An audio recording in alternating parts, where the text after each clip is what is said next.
Chers fidèles téléspectateurs de e-News 24, je vous salue. Et chers internautes, je vous salue.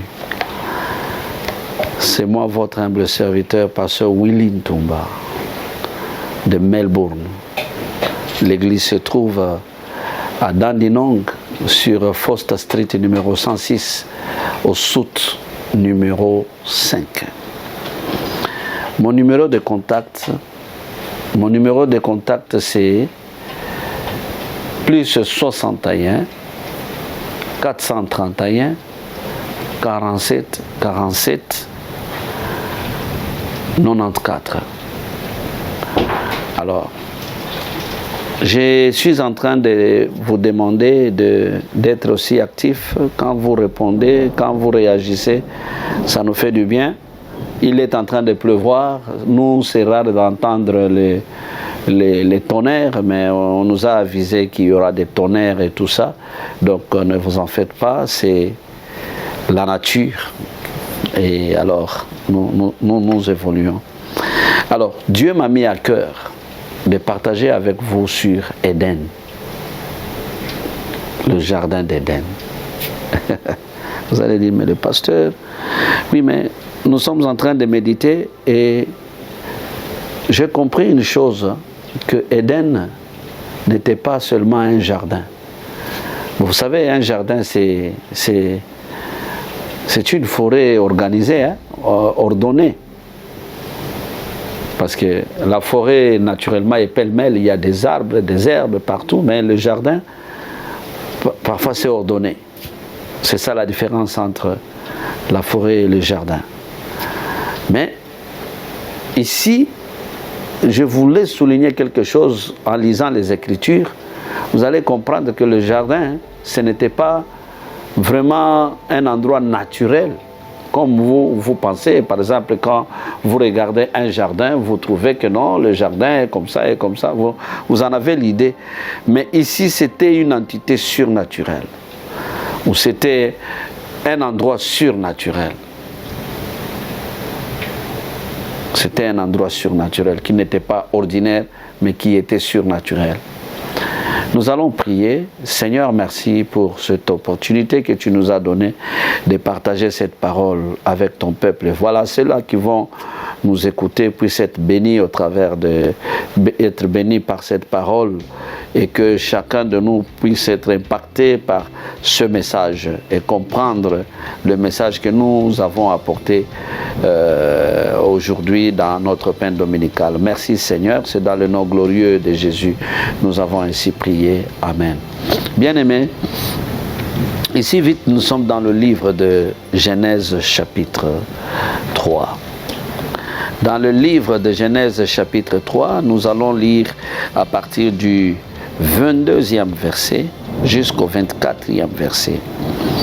La parole de Dieu dit, l'Éternel Dieu dit, voici l'homme est devenu comme l'un de nous, pour la connaissance du bien et du mal. Empêchons-le maintenant d'avancer sa main, de prendre de l'arbre de vie, d'en manger et de vivre éternellement. Et l'Éternel Dieu le chassa du jardin d'Éden pour qu'il cultive la terre, d'où il avait été pris. C'est ainsi qu'il chassa Adam et il mit à l'orient du jardin d'Éden les chérubins qui agitent une épée flamboyante pour garder le chemin de l'arbre de vie. Bien-aimés, récemment, dans un des numéros de notre pain dominical, nous étions en train de parler de la volonté de Dieu, la volonté de Dieu. On a dit que nous devons comprendre qu'est-ce que c'est la volonté de Dieu. La volonté de Dieu, c'est le désir de Dieu. Donc, c'est que Dieu veut. Alors, Dieu, en créant l'homme, il avait un désir de voir l'homme vivre d'une certaine manière. Il avait créé, nous avions parlé de ça. Alors, la Bible dit qu'il avait placé l'homme dans le jardin d'Éden. Il a demandé à l'homme de cultiver ce jardin. Il a demandé à l'homme de garder ce jardin. Il a demandé à l'homme de dominer sur la terre. Il a demandé à l'homme... Mais donc tout ce qu'il devait faire sur la terre, mais l'homme résidait dans le jardin d'Éden. Et Dieu descendait dans le jardin d'Éden pour s'entretenir avec l'homme. Mais un jour, c'était Satan qui est venu aussi, qui est venu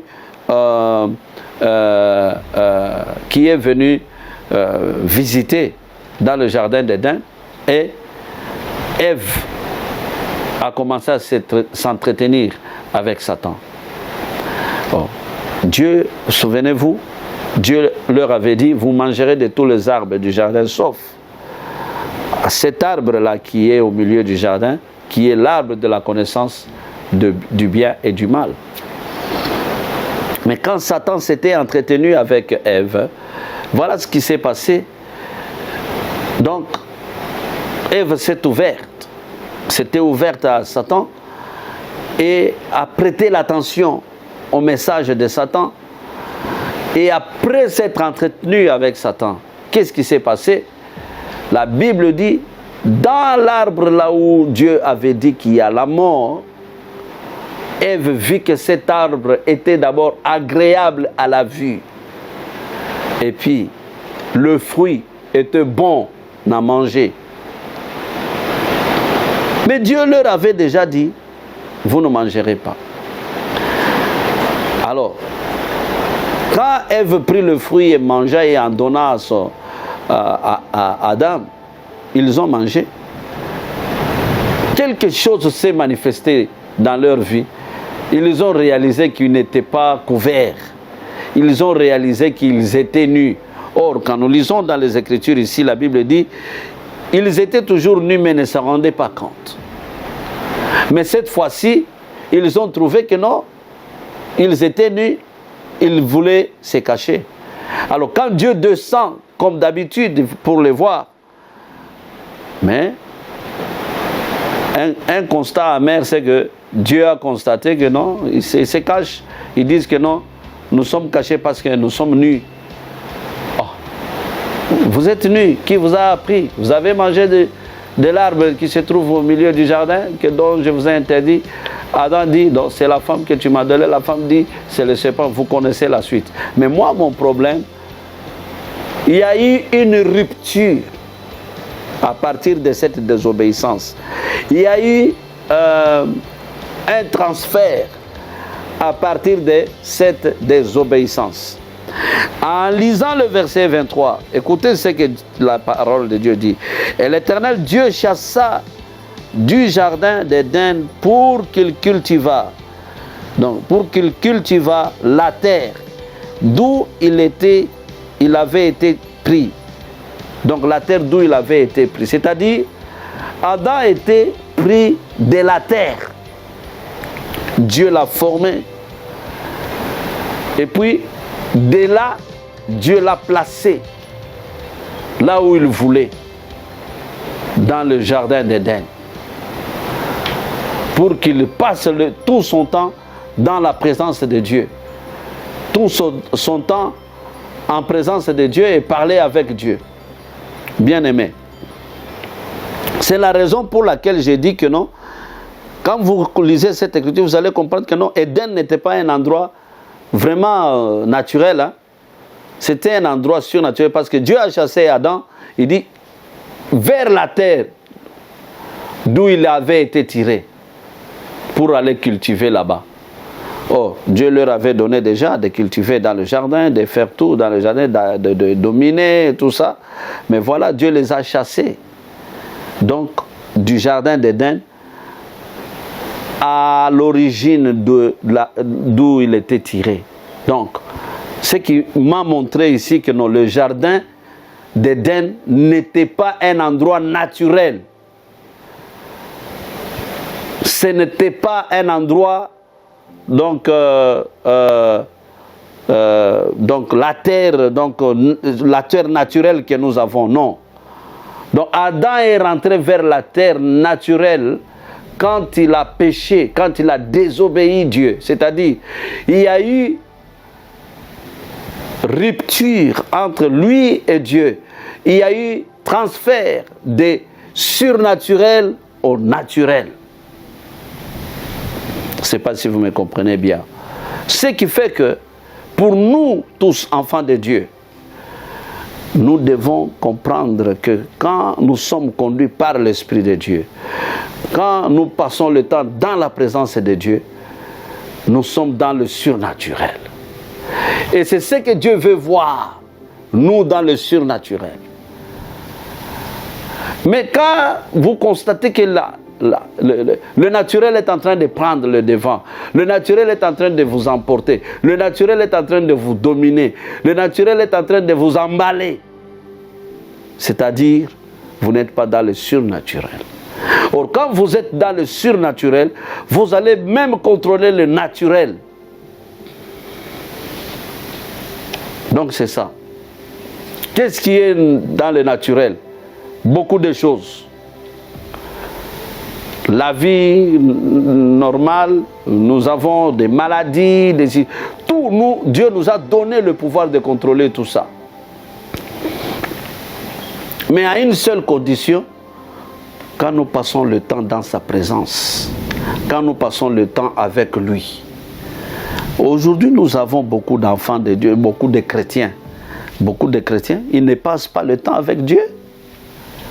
Ils n'ont pas le temps de prier, ils n'ont pas le temps de méditer la parole, ils n'ont pas le temps de passer avec Dieu. Et ils font le contraire de ce qui est recommandé dans la parole de Dieu. Même dans les églises, partout.